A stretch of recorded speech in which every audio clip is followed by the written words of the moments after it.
నమస్తే, welcome to deep cut. Geopolitical strategies, అదేవిధంగా గూఢచార్య విభాగాలకు సంబంధించినటువంటి ఆపరేషన్స్, డీప్ స్టేట్ ఆయా దేశాల్లో ఎటువంటి అలజడి సృష్టించి అక్కడ ప్రభుత్వాల్ని మార్చుతుంది అండ్ వాళ్ళ ఆపరేషన్స్ ఎలా ఉంటాయి అనే అంశాలకు సంబంధించి ఒక సిరీస్ ఆఫ్ వీడియోస్ని మీ ముందుకు తెస్తున్నాము. అదే ఈ డీప్ కట్ సిరీస్ ద్వారా. ఈ శీర్షికలో ఇవాళ నేను ఒక కీలకమైనటువంటి అంశం గురించి మాట్లాడబోతున్నాను. అదేంటంటే నిన్న ఆదివారం నాడు అండ్ మొన్న శనివారం నాడు ఈ 2-3 రోజుల్లో ఢిల్లీలో కాలుష్యం ఎక్కువైందని, అక్కడ కాలుష్యాన్ని తగ్గించాలని, కాలుష్యానికి వ్యతిరేకంగా ప్రభుత్వాలు పనిచేయట్లేదని, ప్రభుత్వాలకు వ్యతిరేకంగా కొంతమంది విద్యార్థులు అక్కడ ఇండియా గేట్ దగ్గర కూర్చొని నిరసనకు దిగారు. నిరసన తెలియజేస్తున్నటువంటి వాళ్ళని పోలీసులు అరెస్ట్ చేశారు. అండ్ ఆ విద్యార్థులు మాట్లాడిన మాటలు కూడా ఇప్పుడు వైరల్ అవుతున్నాయి. చాలా వరకు ట్విట్టర్లో వీటిల్లో కూడా, ప్రసార మాధ్యమాల్లో అండ్ సోషల్ మీడియాలో కూడా ఆ వ్యాఖ్యలు మనం చూస్తూ ఉన్నాం. సో ఏంటి అని అంటే కనుక, ఢిల్లీలో కాలుష్యం పెరిగిపోయింది కాబట్టి అండ్ ప్రభుత్వం దాన్ని పట్టించుకోవట్లేదు, మా ప్రజల ప్రాణాల్ని పణంగా పెడుతున్నారు, చాలామంది కాలుష్యంతో కొట్టుమిట్టాడుతున్నారు, దీనికి మీరు ఆపడానికి ఏం ప్రయత్నాలు చేయట్లేదు అనేది పైకి కనబడుతున్నటువంటి మాట. కానీ ఒక రోజు 2 రోజులు అయ్యేసరికి నిన్న అసలు రూపం, ఆ స్టూడెంట్స్ వెనకాల ఉన్నటువంటి అసలు ఉద్దేశాలన్నీ కూడా బట్టబయలయ్యాయి. అదేంటంటే హిట్ బా అమర్ రహే అని నినాదాలు చేయడము అండ్ నక్సలైట్లకి, నక్సల్ ఉద్యమానికి అనుకూలంగా వ్యాఖ్యలు చేయడము అండ్ వాళ్ళ స్పష్టంగా చెప్పాలంటే భారతదేశ వ్యతిరేక శక్తులకు వంతపాడే విధంగా ఉన్నటువంటి వాళ్ళ నైజం ఇప్పుడు బట్టబయలైంది. సో మళ్ళీ ఈ విద్యార్థుల పేరిట ఒక భారత వ్యతిరేక శక్తులు ఎలా ఈ విద్యార్థుల్ని వాడుకుంటున్నాయి, ఆ విద్యార్థులు వాళ్ళ కుట్రల్లో ఎలా మమేకమవుతున్నారు, వాళ్ళు కూడా ఎలా పావులుగా మారుతున్నారు అనేదే ఈరోజు నేను చెప్పబోయే అంశం. అండ్ విద్యార్థుల పేరిట అక్కడ ఉన్న వాళ్ళలో చేస్తున్నటువంటి 4 అంశాలు ఇందులో. నెంబర్ 1, స్టూడెంట్స్ ఉద్యమం అని ఒకటి. ఇది స్టూడెంట్స్ ఉద్యమం అని వాళ్ళు చెప్తున్నారు. ఇది స్టూడెంట్స్ చేస్తున్నటువంటి ఉద్యమం కాదు, ఇది నక్సల్ సానుభూతి పరులు చేస్తున్నటువంటి ఉద్యమం, టెర్రరిస్ట్ సానుభూతి పరులు చేస్తున్నటువంటి ఉద్యమం. అండ్ టెర్రరిస్ట్ సానుభూతి పరులు రోడ్ల మీదకి వచ్చి ఎలాగైనా సరే ఏవైనా సరే మాట్లాడొచ్చు అని అనుకుంటున్నటువంటి శక్తులకు సంబంధించినటువంటి కుట్రల్ని పేరుకి విద్యార్థుల పేరిట ముందుంచి వీళ్ళని నడిపిస్తున్నారు. సో ఇదివరకు మనం చూసాం, జవహర్లాల్ నెహ్రూ యూనివర్సిటీలో, జేఎన్యూలో భారత్ తేరే తుఖడే హోంగే అని ఎట్లాగైతే నినాదాలు చేశారో ఆ విజువల్స్ ఇప్పటికీ మనకు గుర్తున్నాయి, ఆ మాటలు ఇప్పటికీ మనకు గుర్తున్నాయి. అండ్ ఇదే కన్హయ్య కుమార్ లేకపోతే ఉమర్ ఖాలిద్ ఇట్లాంటి గ్యాంగ్ అంతా కలిసి ఎలా అఫ్జల్ గురు కోసం అని చెప్పేసి అఫ్జల్ గురుని చాలా దేశభక్తుడిగా మాట్లాడుతూ చేసినటువంటి నినాదాలు గుర్తున్నాయి. ఒక ఉగ్రవాది అఫ్జల్ గురుని చంపేస్తే, ఉరితీస్తే అఫ్జల్ గురు లాంటి వాళ్ళు ప్రతి ఇంటి నుంచి పుడతారు, హర్ ఘర్ సే అఫ్జల్ నిఖలేగా అని నినాదాలు చేశారు. ఇప్పుడు అదే సేమ్ స్టైల్లో ఏక్ అఫ్జల్ కు మారేతో హరేక్ ఘర్ సే ఏక్ అఫ్జల్ నిఖలేగా అని అప్పట్లో నినాదాలు చేశారు. అంటే ఒక అఫ్జల్ని చంపేస్తే, అఫ్జల్ గురుని చంపితే అలాంటి అఫ్జల్ గురువులు ప్రతి ఇంటి నుంచి పుట్టుకొస్తారనేది వాళ్ళ నినాదం. ఇప్పుడు అదే కోవలో ఇప్పుడు హిడ్మాను చంపేశారు, కానీ హిడ్మా లాంటి వ్యక్తులు ప్రతి ఇంటి నుంచి పుట్టుకొస్తారని ఈరోజు ఢిల్లీలో నిరసనలు తెలుపుతున్నటువంటి విద్యార్థులు అవే నినాదాలు చేశారు. అంటే హిడ్మా లాంటి వాళ్ళు ప్రతి ఇంటి నుంచి పుట్టాలి అంటున్నారు. ఒకవేళ నిజంగా ప్రతి ఇంటి నుంచి హిడ్మా లాంటి వాళ్ళు పుడితే, ప్రతి ఇంటి నుంచి అఫ్జల్ గురు లాంటి వాళ్ళు పుడితే ప్రతి ఒక్కరిని, ప్రతి అఫ్జల్ గురుని, ప్రతి హిడ్మాను చంపాల్సిందేననేది నేను చెప్పే మాట నిజానికి. ఎందుకంటే వీళ్ళు భారతదేశపు నాశనాన్ని కోరుకుంటూ ఉన్నారు, దేశాన్ని విడదీయాలని కోరుకుంటున్నారు. అగర్ హరేక్ ఘర్ సే ఏక్ అఫ్జల్ నిఖలేతో హరేక్ అఫ్జల్ కు మారనా హై, అంతే, దానికంటే వేరే ఆప్షన్ లేదు. ఎందుకంటే వీళ్ళు కాన్స్టిట్యూషన్ని వీళ్ళు పాటించరు, కాన్స్టిట్యూషన్కి వ్యతిరేకంగా, రాజ్యానికి వ్యతిరేకంగా, రాజ్యాంగానికి వ్యతిరేకంగా మాట్లాడుతూ ఉంటారు. వీళ్ళకి అసలు ఏ హక్కులు వర్తించాల్సిన అవసరం లేదు.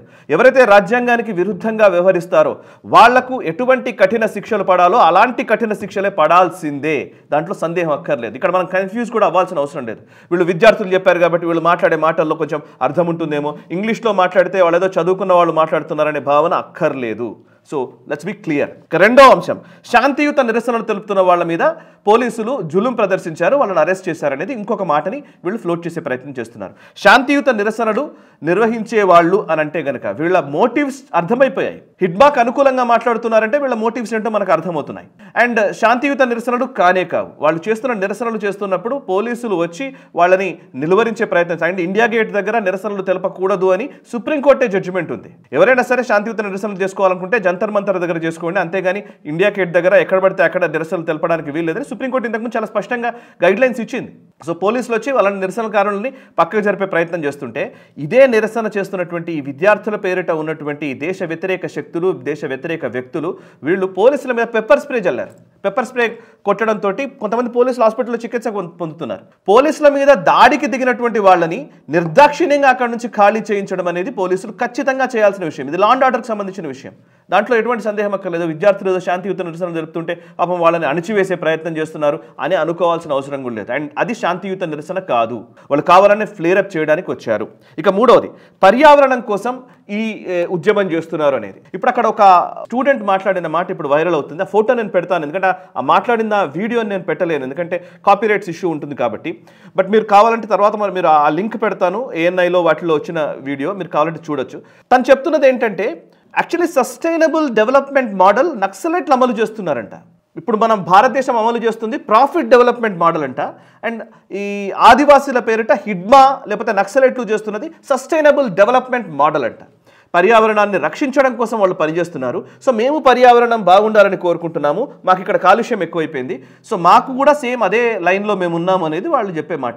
సో స్టూపిడ్, నిజానికి మాట్లాడితే వెరీ స్టూపిడ్ ఆలోచనలు ఇవి. వాళ్ళేం నక్సలైట్లు అడవిలో కూర్చొని పర్యావరణాన్ని రక్షించడం కోసం ఏం పని చేయట్లేదు. ఆదివాసుల పేరిట ఆదివాసుల హక్కుల్ని కాలరాసే ప్రయత్నమే చేస్తున్నారు.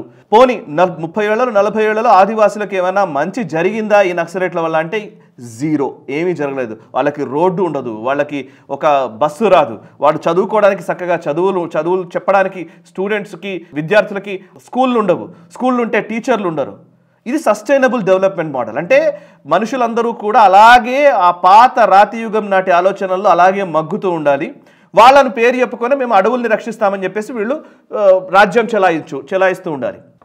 ఆ స్టూడెంట్ ఎవరో మాట్లాడుతున్నది సస్టైనబుల్ డెవలప్మెంట్ మోడల్, అక్కడ అసలు బడా కాంట్రాక్టర్లు మైనింగ్ చేయడానికి వీలుగా వీళ్ళు అడ్డుకుంటున్నారు అని చెప్పేసి ఇక్కడ ఉన్న ప్రొఫెసర్ కూడా కొంతమంది మాట్లాడుతూ ఉంటారు.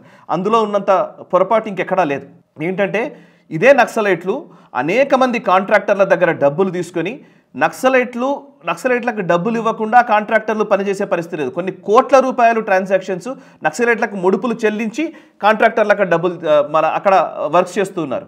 గ్యాస్ పైప్ లైన్లైనా లేకపోతే మైనింగ్ కార్యకలాపాలు చేయాలన్నా ఏది చేయాలన్నా నక్సలైట్లకు డబ్బులు ఇవ్వాలి. అసలు యాక్చువల్లీ గవర్నమెంట్కి కట్టాల్సిన డబ్బులు అంటే ట్యాక్స్ పేయర్స్ ఖజానాలోకి రావాల్సినటువంటి డబ్బుల్ని పక్కదారి పట్టించి ఒక గన్ను పట్టుకుని ఒక దగ్గర కూర్చొని సపరేట్ రాజ్యాన్ని నడిపిస్తూ వీళ్ళు డబ్బులు దండుకుంటున్న సంఘటనలు అనేకంగా కనబడుతున్నాయి. సో వాళ్ళేం సస్టైనబుల్ డెవలప్మెంట్ చేయడానికి వాళ్ళకి ఏ హక్కు లేదు. రాజ్యాంగం కల్పించిన హక్కు మీరు వచ్చి కావాలంటే వచ్చి ప్రజాస్వామ్యయుతంగా ఎన్నికై మీరు ఒక గవర్నమెంట్లోకి వచ్చి మీరు ఒక ఎంపీయో ఎమ్మెల్యేనో లేకపోతే మంత్రో ప్రభుత్వంలోకి వచ్చి మీరు ఒక పాలసీ తయారు చేయండి. అది సస్టైనబుల్ డెవలప్మెంట్ అయితే ఒకవేళ అప్పుడు మనం ఆలోచిద్దాం. అంతేగాని మనం ఎక్కడో అడవిలో కూర్చొని గన్ను పట్టుకుని నేను చంపేస్తాను పర్వాలేదు ఇట్స్ ఓకే అనుకుంటే మాత్రం కుదరదు. అది సస్టైన్ అండ్ పర్యావరణం కోసం చేస్తున్నటువంటి నిరసనలు ఇవి అని అనుకుంటే మాత్రం పొరపాటు. ఈ పర్యావరణం పేరిట జరుగుతున్నటువంటి విధ్వంసం మనకు తెలుసు.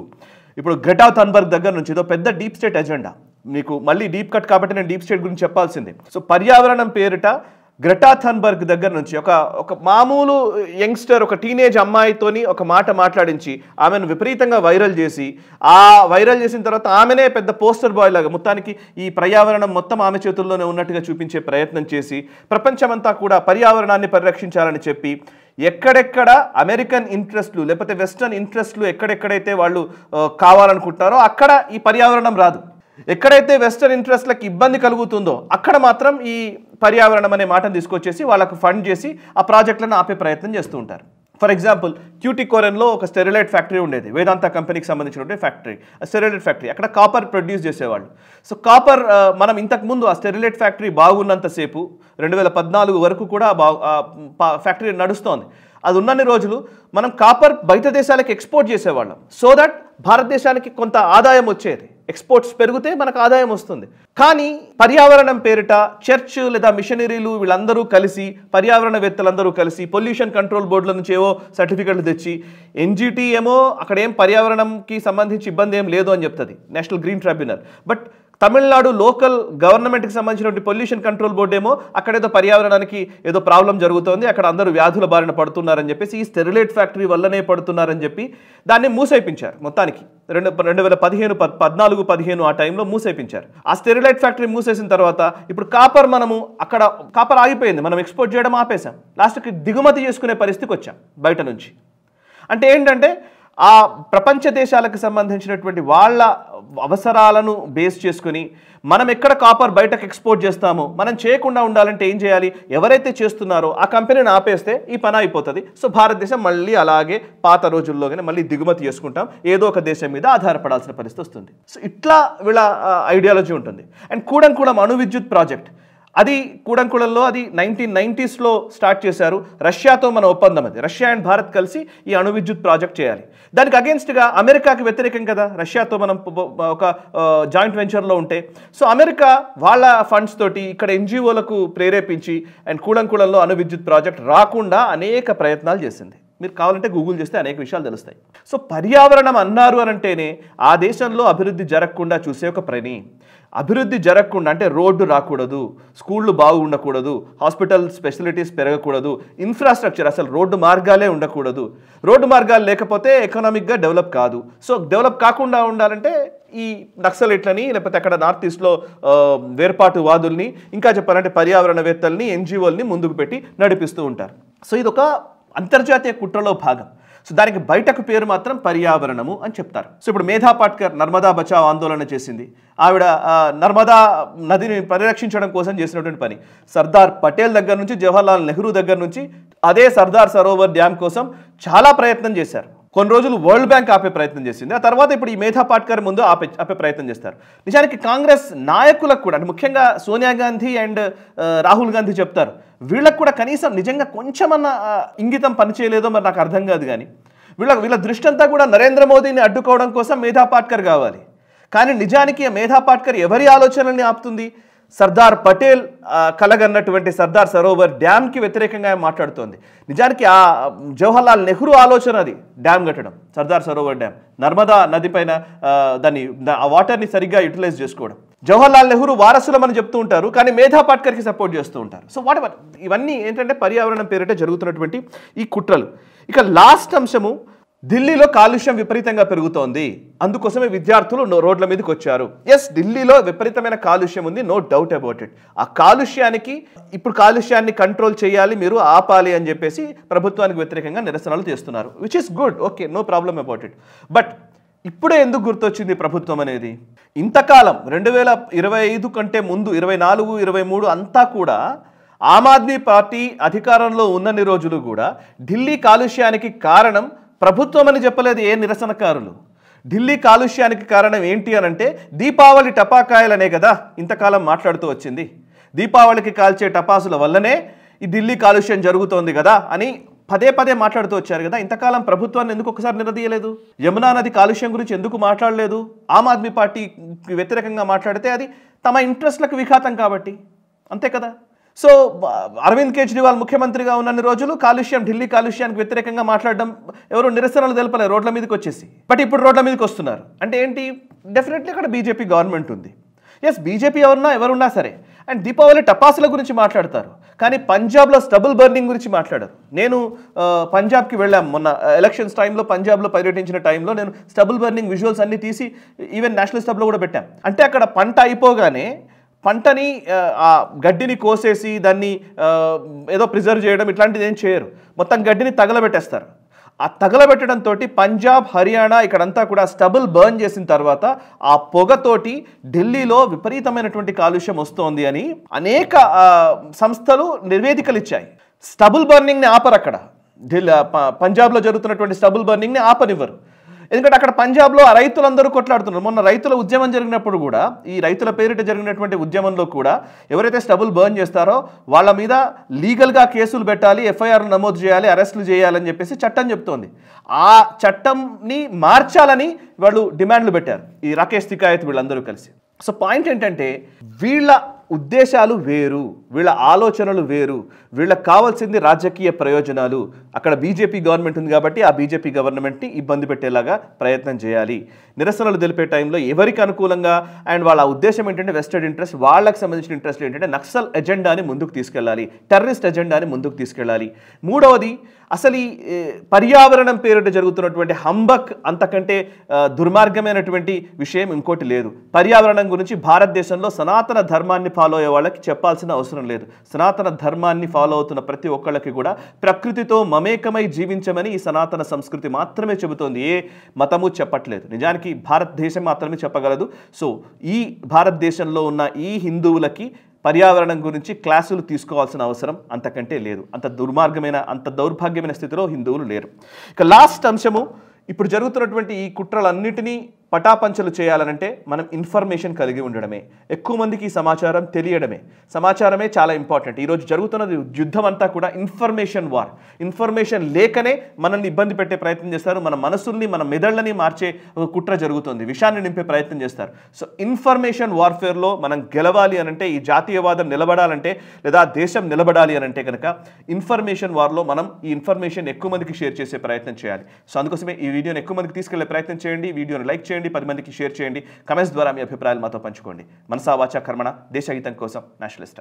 ఈ వీడియో మీకు నచ్చినట్టయితే లైక్ చేయండి, 10 మందికి షేర్ చేయండి, అలాగే కామెంట్ల రూపంలో మీ అభిప్రాయాలను మాతో పంచుకోండి. Nationalist hub group of channels ను సబ్స్క్రైబ్ చేసుకుని తెలుగునాట జాతీయవాద జర్నలిజాన్ని ప్రోత్సహించండి. ఈ వీడియో కింద ఉన్న బెల్ ఐకాన్ పై క్లిక్ చేయడం మర్చిపోవద్దు.